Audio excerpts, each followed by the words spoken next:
Salut les permas, bienvenue dans mon potager. Alors déjà, vous voyez, c'est en plein champ. Là, on voit la partie de l'ancien pâturage.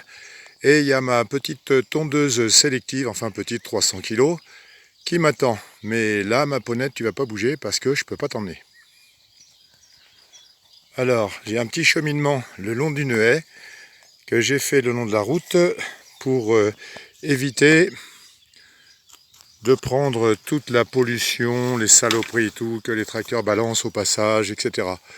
Ça me permet aussi d'avoir pas mal de bestioles qui logent là-dedans. Et puis, je me retrouve parfois avec des petites plantes, désolé pour le chat dans la gorge, que j'attendais plutôt dans la forêt. Alors, on voit la partie gauche. Désolé, je suis un petit peu essoufflé parce que j'ai fait l'aller-retour jusqu'à chez moi et ça grimpe. Et là, on voit la première partie avec la voie Lipini en cours de réalisation. On reviendra dedans plus tard.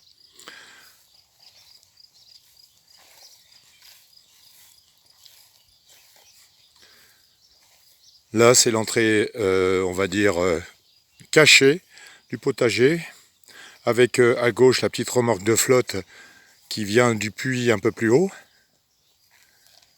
Là, c'est ma réserve d'eau. Une petite vue de la Walipini en cours de réalisation. La remorque pour l'instant qui reste cachée. Je veux pas que les pneus éclatent au soleil avec le cagnard qu'on a eu. C'était un peu terrible. Alors, quand je vous disais des plantes étonnantes, voilà, là je sais plus comment ça s'appelle, spirule odorante, un truc comme ça. Je m'attendais pas à trouver ça ici, ça s'est installé. C'est de la famille du gaillet gratron, c'est sympa. Dans mes haies de houx, avec des houx qui sont vraiment très très grands. Ici, je sais pas si on va voir.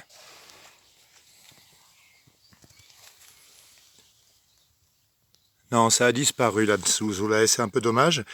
Mais poussait jusqu'à peu de temps et juste avant les grandes vagues de chaleur, de l'ail des ours et de la lierre. Alors sur la gauche, là, on reviendra aussi dessus au passage, c'est l'eau que je collecte à l'arrache. L'eau de pluie, ça me permet d'avoir environ 2000 litres de flotte en permanence pour vraiment les grandes vagues de chaleur quand j'aurai plus rien dans les bacs ni dans le petit puisard. Là, sur la droite, c'est un massif de patates. Là, le magnifique ricin d'Anne, avec des choses qui poussent autour. Je ne vais pas faire le détail, vous verrez vous regardez vite fait, quoi. Encore des patates au fond. Là, on va tourner tout doucement direction l'arrière de la cabane, qui est plutôt l'entrée principale. Et on se retrouve derrière la Walipini. On voit l'espèce de paroi en bois, c'est l'ancienne cloison. Et la moitié. On voit que ça a presque doublé de surface. Là, un petit tour dans ma cabane. Vous voyez qu'il n'y a pas grand chose au niveau outillage. Et encore, je m'en sers quasiment plus. Voilà. Le lien qui va me servir à attacher les patates. Des patates, qu'est-ce que je raconte? Des tomates. Quoique c'est de la même famille, même si c'est pas le même légume. Là, truc sympa, c'est encore un ricin d'Anne qui a poussé là, je ne m'en rappelais même pas. Du souci qui s'est planté.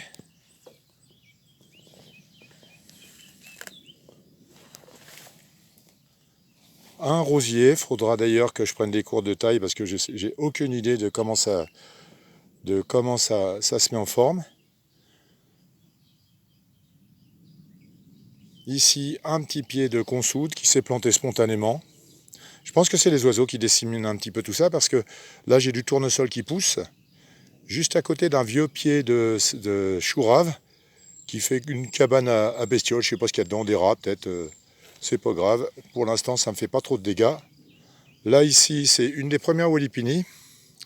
Un petit peu étonnante parce que le maïs est monté en graines, alors que la deuxième Walipini qui la suit, le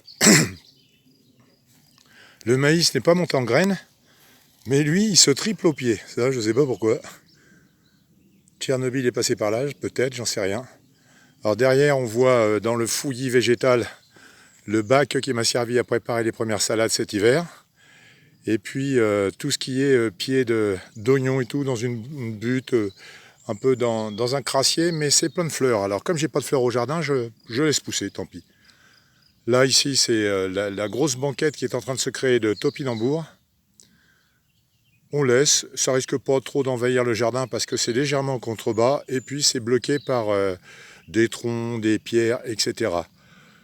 On voit derrière le bac ma petite pyramide de Hortus, hein, mon autre association bien sympa qui recommande les 3 zones dans les jardins. J'expliquerai peut-être plus tard si des gens sont intéressés en MP. Ici, une butte perma, je ne sais pas si on la voit bien parce que je ne suis pas très doué, désolé. Je vais essayer de ne pas vous donner envie de vomir. Qui est en cours de réalisation, donc j'avais mis du blé, ça a été pouillé par les pigeons, c'était une catastrophe. Finalement c'est reparti, puis il y a des choses qui poussent dedans, je ne savais même pas que j'avais mis ça dedans. Ou alors c'est peut-être spontané, on verra bien. Encore une sorte de... J'ai dit Walipini tout à l'heure, je me suis trompé, c'est pas Walipini, c'est Milpa, pardon. Une sorte de Milpa qui a poussé comme elle pouvait. Rempli de salades, etc. Ici, c'est une banquette de terre assez pauvre, avec des oignons, puis encore des oignons, puis je crois qu'il y a encore des oignons. Alors, en fait, j'avais pas prévu d'en faire autant, mais c'est un voisin qui m'a refilé des sacs qu'il avait en trop. Et du coup, bah, je les ai utilisés, puis voilà, il faut rien perdre. Ici, c'est un mât que j'ai mis en place pour essayer d'attirer des rapaces. J'ai mis dessus une capucine tubéreuse, et alors la surprise, au pied a poussé du tournesol. Je pense que c'est les oiseaux, pourtant le nourrissoir n'était pas là, mais des oiseaux qui apportaient les graines, et puis un pied de tomate, un beau petit pied de tomate qui commence à décoller. Et là, donc, on voit tout en haut le perchoir à rapaces. J'ai trouvé quelques crottes, quelques boulettes. Je pense que des rapaces nocturnes viennent passer. Donc on continue dans ce sens-là, on fera le tour après parce que c'est pas fini. Là, ma serre Cracra qui attaque vaillamment sa 3e année en ouestier. En fait, c'est même pas une serre, ça me sert surtout de support pour les tomates parce que j'ai habitué mes tomates à vivre dehors par tous les temps. Alors j'ai 2 sortes, c'est pas la peine d'en faire 36 000. Des relativement hâtives pour moi, c'est sûr que Valérie ça va la faire rigoler parce que je suis pas à Marseille ici. Hein. Voilà, alors ça pousse comme ça peut, mais ça pousse pas trop mal. Ce chat dans la gorge est gênant. Ensuite, l'ancienne serre qui a explosé à plusieurs reprises à cause des tempêtes, avec encore une butte à ail et à oignons. Une poubelle couvercle retourné pour récupérer l'eau quand on peut en avoir quand il pleut. En ce moment, avec les grosses chaleurs qu'on a eues, les plants qui repartaient ont pas mal souffert. Un pêcher, je ne sais même pas de quoi, je crois pêche plate il me semble. Un pied qu'on m'a refilé qui va bien. Hein. Il a bien repris, il s'est pas trop fait attaquer par les bêtes. Faut dire qu'il est garni au pied et puis je touche pas trop. Ah, désolé pour l'ombre, c'est pas facile. Alors vous pouvez remarquer qu'il y a pas mal de bois, pas mal de trous, pas mal de pierres et tout. Et je me rends compte que toutes ces bestioles, toutes ces cachettes, ont fait de belles cachettes à bestioles. Et là, comme je marche, elle se barre, mais autrement, j'ai des petits serpents, j'ai des lézards, j'ai plein d'insectes, notamment des coccinelles, mais aussi des espèces de scarabées qui sont vraiment régalés avec les pucerons sur les pieds de fèves, c'était quelque chose. Alors, on voit en gros plan un pied d'ortie que je laisse, ça attire les coccinelles, avec derrière un œillet, un pied d'œillet, pas convaincu pour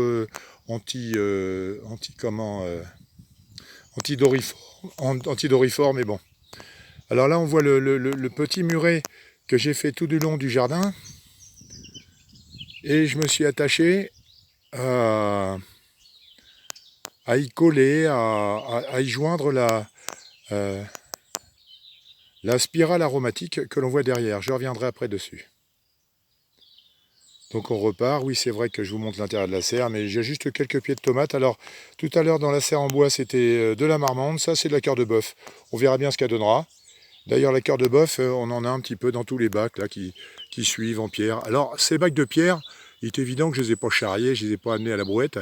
C'est ce qu'il y avait dans le jardin. Hein. Quand j'ai décaissé un petit peu pour essayer d'amender, parce que la terre est extrêmement pauvre ici, c'est même du sable du Gore. C'est ce qui m'a d'ailleurs amené à la permaculture. Ça m'a permis d'élever ces murs. Voilà. Donc là, on repart, on va peut-être accélérer parce que je vais mettre 2 plombes à faire la vidéo. Donc encore des bacs avec des ocas du Pérou, c'est pas du trèfle, je crois que c'est de la même famille. Au loin, au milieu, une espèce de bac tout en longueur qui me sert à tout un tas de trucs. Il y a tout dedans. De toute façon, je laisse même des gros pieds de pissenlit, du laitron, ça nourrit ma ponette quand il y en a de trop. Et enfin, je lui coupe, hein, je la laisse pas rentrer, elle l'a déjà fait, elle m'avait tout pété. Ici, c'était plein de petits pieds de potiron. Je m'en suis fait bouffer. Il y a eu une sélection naturelle par les râteaux-pieds. Quand il y a eu la grosse vague de chaleur, c'était impressionnant. Ils me bouffaient les pieds complets. Là, on voit comme je suis à la bourre parce que les fèves commencent seulement à sortir. Alors, ici, le peu de terre que j'ai pu sortir, je préparerai, mais là, j'ai fait ça à l'arrache. Ça me sert à faire, que j'ai pu sortir la Walipini, ça me sert à faire quelques plants. Là, je ne sais même plus ce qu'il y a, du navet, des petits poireaux qui avaient un petit peu avorté, des choux qui n'ont pas tellement levé, mais bon, c'est pas grave, on verra bien. Une ancienne planche à salade que je laisse reposer derrière et envahir un petit peu par la végétation, ça me fera du compost cet hiver. Ça, c'est un établi froissart qui m'a servi à couper pas mal de branches. Des noisetiers que je laisse pousser dans le jardin, ça fait des racines, ça fait chier les râteaux-pieds. Là, c'est mon petit trou plein de crapauds, c'est vachement impressionnant. Il y a un crapaud qui a fait... j'avais fait ça avec une vieille bassine, un vieux bac à sable. Et j'ai des crapauds qui ont fait des petits. C'était rigolo de voir les œufs qui ont éclos assez rapidement quand il y a eu la vague de chaleur. Puis là, maintenant, j'ai des petits crapauds à peu près partout. Encore un autre bac en préparation. Lui, je vais un petit peu l'engraisser avec du compost. Et puis, ça me servira avec des carottes parce que j'ai vraiment pas une terre à carottes. Et puis ça, c'est vraiment une catastrophe. Alors, la terre, bah voilà, voilà ce que je sors du trou. Je ne sais pas si vous voyez, parce que l'éclairage n'est pas terrible. Mais pour l'instant, ça, c'est la terre dans laquelle je cultive, que je mélange avec du compost et tout. Parce qu'après, rapidement, j'attaque le Gore et là, je peux rien en faire. Ça, c'est encore une petite nappe de terre. Ça m'a permis de faire une couche d'environ 20 cm. Et puis, bon, bah, il y a des trucs qui partent dedans, des choux, des salades. J'ai essayé les géraniums. Oui, ça, c'est un parasol avec une bâche parce qu'il faisait tellement chaud que ça commençait à tout me cramer. Là, il y a un petit pommier. Peut-être, il a été greffé, c'est un copain qui me l'a fait, mais je sais plus ce que c'est. C'est pas grave, ça fera des pommes, et moi je ne m'attache pas à la sorte. Il y a un genêt parce que j'aime bien, parce que ça fait des fleurs, et puis je crois que ça remonte des choses de la terre, parce que vu la profondeur auquel vont les racines, c'est quelque chose. Hein. Alors là, c'est les conneries, une belle petite planche qui avait été préparée pour de la salade, sauf que j'ai mis de la salade d'hiver, je m'en étais pas rendu compte, c'est de la frisée. Donc ça a levé comme de folie, et puis bon, tant pis, je laisse grainer, on verra bien. Là, c'est des ulucos qui sont noyés dans des géraniums sauvages, il y a des haricots qui poussent dedans, il y a de la glycine tubéreuse, là, il y a aussi de la capucine tubéreuse, un autre pommier, là, qui repart aussi, c'est bien quand on a des potes qui en font trop, ou des potesses, parce que j'ai récupéré quand même pas mal de choses comme ça. Là encore un ricin d'âne, mais c'est un transplanté. J'avais des râteaux-pieds, je l'ai mis, c'est pas mal efficace. Les races sont cassées, il y en a un qui est mort, je l'ai retrouvé mort dans le chemin, voilà. Alors voilà, quand je dis que j'ai pas une terre à carottes, bah voilà, hein, c'est des carottes qui ont été semées il y a un mois. C'est dans la terre avec un petit peu de compost, un petit peu enrichi, bah ça lève pas, c'est vraiment pas terrible. Donc il va falloir que je revoie ça. Là, il y a de la capucine qui s'est installée avec du chardon, des patates sauvages, un pied de courge, je ne sais pas ce que c'est. Tant pis, c'est pas grave. Alors, ensuite, on va un petit peu accélérer, on va faire le tour du jardin. Donc on voit tout autour, normalement c'est des haies qui sont rasées par la commune. Et moi je me suis battu pour ça, j'ai dit vous laissez, c'est chez moi, vous n'avez pas le droit, du moment que ça dépasse pas sur la rue, ça vous embête pas, vous laissez comme ça. Là par contre c'est une grande haie qui avait été plantée par l'ancien propriétaire il y a à peu près 30 ans. Et ça masque une pâture derrière, c'est une pâture, c'est un pré mais très pauvre, où la biodiversité est vraiment en chute libre. Alors ça va bouger un peu, je passe au-dessus du fil, il n'est pas électrifié mais la ponette le croit, c'est intéressant. Ensuite on avance un petit peu, donc j'ai laissé un maximum de végétation parce que ça permet finalement aux prédateurs des rats-aux-pieds, des campagnols et tout, d'approcher et de les gauler. Donc ça va, je ne suis pas trop envahi. Alors encore un truc que j'avais creusé, je ne sais pas si on va bien voir, mais là c'est quasiment avide. C'est une sorte de puisard. Non, on voit rien, le contraste ça va pas très bien, mais une sorte de puisard qui fait 4,50 m. Et ça m'a permis d'arroser tout au début du jardin, quoi. Parce que quand j'ai commencé à planter, vu que mon sol est une énorme éponge, ça pompait quand même un maximum d'eau. Et bah, je ne pouvais pas laisser au sec comme chez Pascal Pot, parce que là, moi, c'était pas au sec, c'était ultra sec comme sur de la sphaigne. Donc là, on voit je dirais le muret d'enceinte. Ça en faisait des cailloux quand même, pas mal. Avec, je sais plus, je sais plus ce que j'ai là-bas. Ah ouais, c'est un petit pommier que j'ai découvert là. C'est une pomme que j'avais jetée et puis le petit pommier s'est installé. Quand il sera un peu plus grand, bon, il a déjà été bouffé un net par, je pense, un lapin ou je sais pas quoi, mais il est reparti quand même. C'est pas facile de voir dans l'écran, hein. C'est pas une caméra. Là, c'est je me rappelle plus comment ça s'appelle là. C'est un truc réussi qui fait des graines comme du quinoa. Ça, j'en manque pas. Ça m'en refait toute l'année, ça se replante spontanément. Alors, j'ai beaucoup d'herbes tout autour. Et bah, quand elle est un peu haute, bah, je m'en sers pour buter mes patates. Donc, faut savoir que d'ici, là, ça c'est des patates encore, des Gallia, je sais plus. C'est un copain qui m'a ramené ça de Belgique. Ces pommes de terre, bah, elles m'ont déjà donné plusieurs kilos de légumes, mais je les touche pas. Les pieds, je les laisse en place parce que ça continue à donner. Alors je sais plus, je crois que ça donne une dizaine par pied. Bah, là, je dois être au moins à 12 par pied. Alors là, on voit encore la spirale aromatique. Elle est tempérée parce que vu les blocs que j'ai mis dedans, mais bon, pas le choix. Ah, je viens de voir un dorifort. Tiens, ça y est, les dorifores reviennent. J'ai pas été trop attaqué par ça, mais je fais attention parce que j'ai pas le choix. Voilà, je passe. Alors, j'ai replanté un catalpa pour faire un parasol plus tard à ma ponette, mais je suis obligé de le... Là, il y a un tas de bois sur le côté et tout, il y a un hérisson dedans. Au fond, je pense qu'il y a un renard au fond, parce que j'ai trouvé un gros terrier, c'est pas un blaireau, je crois pas. Mais je veux pas l'emmerder, il fait sa vie, et puis voilà. Et enfin, on arrive donc autour du... On finit le tour du potager. Ici, donc, c'est un hôtel à insectes taille XXL, derrière un tilleul de cette année. Et on s'aperçoit que, bien que j'ai pas beaucoup de fleurs, et ça viendra, j'essaye de faire du sauvage de plus en plus, bah, c'est habité. C'est habité, il y a des trous qui sont bouchés. Alors ça, voilà, quelques trous bouchés comme ça. Des osmies, je pense, ça commence à accueillir des habitants, donc tant mieux. C'est une bonne affaire. Là, une petite zone sèche que j'ai retiré toute l'herbe, les graminées et tout. J'ai laissé un petit peu sécher. Ça secoue, mais les fils, faut que je fasse gaffe, je vais me vautrer dans l'herbe.